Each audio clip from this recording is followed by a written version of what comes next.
Controversial local businessman Chivhayo has gifted a sleek vehicle to Zim dancehall artist Master, also known as Rodney Mashandure, as a token of appreciation for his performances at ZANU PF rallies. Welcome back to Zim News Live YTS, where we give you latest updates about what's transpiring in Zimbabwe. Before you go any further, don't forget to like, subscribe, and turn on the notification bell so that you don't miss any updates from our channel.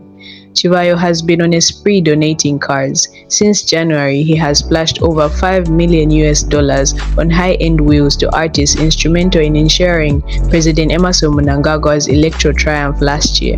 Chivhayo announced their generous gift Friday morning on his social media accounts, expressing confidence in Master's future since his alignment with the ruling party. In today's news, Chivhayo gifts Master a Mercedes-Benz, saying spicing up ZANU PF rallies can never be forgotten.